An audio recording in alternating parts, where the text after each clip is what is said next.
Di sebuah desa terpencil di tepi pesisir, hidup seorang pria bernama Umar.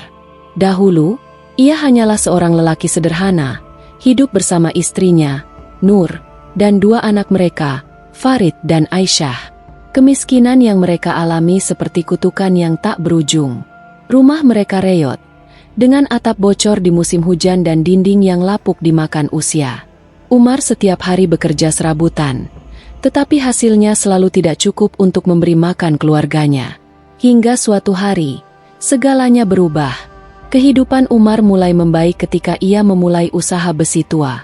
Dengan cepat, ia menjadi salah satu orang terkaya di desanya. Truk-truk besar keluar masuk rumahnya, membawa tumpukan besi tua yang seolah datang tanpa henti. Bisnisnya berkembang pesat, mengangkat keluarganya dari kemiskinan menjadi keluarga terpandang. Rumahnya yang dulu reot berubah menjadi bangunan megah yang mencolok di desa itu. Namun, kesuksesan Umar memunculkan bisik-bisik di antara tetangga. Dari mana semua kekayaan itu berasal? Bagaimana Umar bisa meraih semua itu dalam waktu yang begitu singkat? Tak seorang pun berani bertanya langsung. Umar bukanlah pria yang ramah, dan ada sesuatu yang kelam dalam tatapannya. Sesuatu yang membuat siapapun berpikir dua kali sebelum mendekatinya. Warga desa mulai mencurigai adanya hal yang tak wajar. Sumber besi tua yang Umar kumpulkan selalu menjadi misteri. Selain itu, beberapa orang yang dulu sering terlihat di rumah Umar, termasuk teman-teman dekatnya, tiba-tiba menghilang tanpa jejak. Tak ada kabar, tak ada petunjuk, seolah mereka lenyap begitu saja dari dunia. Umar tidak peduli dengan apa yang orang lain katakan. Baginya, kekayaan adalah bukti kerja kerasnya. Namun, di balik kesuksesannya, ia menyembunyikan rahasia gelap yang semakin hari semakin menghantui dirinya. Segalanya berubah pada suatu malam. Umar terbangun oleh suara gemerisik di kamarnya. Awalnya, ia mengira itu hanya hembusan angin yang menggerakkan tirai. Namun, ketika ia membuka matanya, pandangannya langsung tertuju pada dinding di seberang tempat tidurnya. Sebuah tulisan berwarna merah pekat, seperti darah, muncul perlahan-lahan. Tubuh Umar membeku. Ia mencoba meyakinkan dirinya bahwa ini hanyalah mimpi. Dengan tangan gemetar, ia bangkit dari tempat tidur dan menghapus tulisan itu. Namun, keesokan harinya, tulisan itu kembali muncul, lebih jelas dan lebih menyeramkan. Sejak malam itu, Umar tidak lagi bisa tidur dengan tenang. Rumah yang dulu ia banggakan mulai berubah menjadi penjara. Bisikan-bisikan aneh terdengar di setiap sudut rumah. Suara langkah kaki menggema di lorong-lorong, meskipun tak ada siapapun di sana. Bayangan hitam sering melintas cepat di sudut matanya, membuat jantungnya berdebar kencang. Nur, istrinya, juga mulai berubah. Ia menjadi pendiam, sering menghabiskan waktu di sudut kamar dengan tatapan kosong. Wajahnya pucat, tubuhnya lemah, dan matanya selalu terlihat seperti menyimpan ketakutan yang tak terucapkan. Umar merasa ada sesuatu yang salah, tetapi ia tidak tahu apa yang harus dilakukan. Puncaknya terjadi ketika Umar melihat sosok menyeramkan di kamarnya.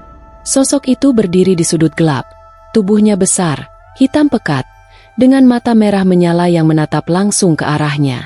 Makhluk itu tidak berbicara, tetapi tawa dinginnya bergema di seluruh ruangan. Umar hanya bisa terdiam, tubuhnya gemetar hebat, sementara makhluk itu perlahan menghilang. Ketakutan yang terus menghantui membuat Umar akhirnya mencari bantuan. Ia mendatangi seorang dukun terkenal bernama Sumarni. Umar berharap wanita tua itu dapat membebaskannya dari teror yang tak berkesudahan. Namun, apa yang dikatakan Sumarni justru semakin menambah ketakutannya. "Apa yang kau hadapi bukan hal biasa," kata Sumarni dengan suara bergetar. "Ini adalah bayangan dosa. Kau tahu apa yang telah kau lakukan. Satu-satunya cara untuk mengakhirinya adalah dengan bertobat dan memohon ampun kepada Tuhan." Umar terdiam lama. Kenangan yang selama ini ia coba lupakan perlahan muncul kembali. Ia teringat pada malam gelap di hutan, bertahun-tahun lalu, ketika ia melakukan dosa terbesar dalam hidupnya. Demi mendapatkan kekayaan, ia melakukan ritual pesugihan, mengorbankan nyawa seseorang sebagai tumbal. Kejadian itu menghantuinya setiap malam, tetapi Umar menolak mengakuinya. bahkan kepada dirinya sendiri. Kini, dosa itu telah kembali untuk menuntut balasan. Sumarni memberinya tas berisi benda-benda pelindung, tetapi wanita itu memperingatkan bahwa benda-benda itu hanya mampu memberikan perlindungan sementara. "Kamu harus kembali ke tempat itu," ujar Sumarni. "Bersujudlah di sana, akui dosamu, dan serahkan segalanya kepada Tuhan." Dengan berat hati, Umar memutuskan untuk kembali ke hutan tempat ia melakukan ritual pesugihan. Ia membawa serta anak sulungnya, Farid, yang meski masih muda, telah menunjukkan keberanian yang luar biasa. Malam itu, hutan terasa lebih gelap dari biasanya. Angin dingin berhembus kencang, membawa suara-suara aneh yang membuat bulu kuduk meremang. Umar berlutut di tanah yang dingin, air mata mengalir deras di pipinya. "Ya Allah," ia berbisik lirih, "aku telah berdosa. Aku telah mengambil nyawa seseorang demi kekayaan.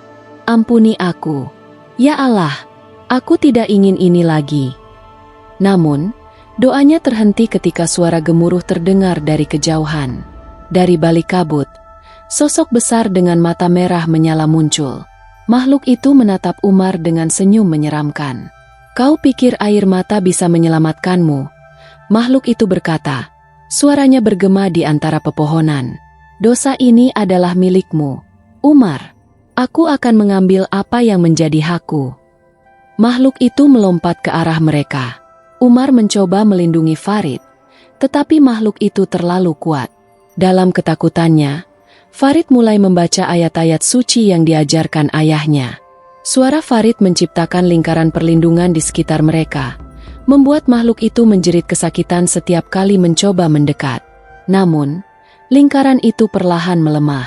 Ketika situasi semakin genting, Nur tiba-tiba muncul dari kegelapan. Dengan wajah tenang, ia melangkah keluar dari lingkaran dan berdiri di hadapan makhluk itu. "Ini harus diakhiri," katanya pelan. Dengan keberanian yang luar biasa, Nur mengorbankan dirinya untuk menghentikan makhluk itu. Makhluk itu akhirnya lenyap bersama Nur, meninggalkan Umar dan Farid dalam keheningan yang penuh kesedihan. Tetapi Umar tahu, ini bukanlah akhir. Kehidupan Umar tidak pernah kembali normal.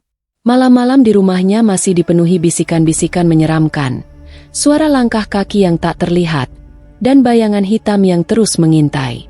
Di suatu malam yang sunyi, Umar mendengar suara yang tak asing lagi. "Warisan dosa ini adalah milikmu. Aku akan kembali suatu hari nanti." Dosa besar yang pernah ia lakukan tidak hanya menghancurkan dirinya, tetapi juga keluarganya. Hingga akhir hayatnya, Umar hidup dalam ketakutan, mengetahui bahwa kutukan itu tidak akan pernah benar-benar pergi. Warisan dosanya akan terus menghantui generasi berikutnya, seperti bayangan kelam yang tak bisa dihindari.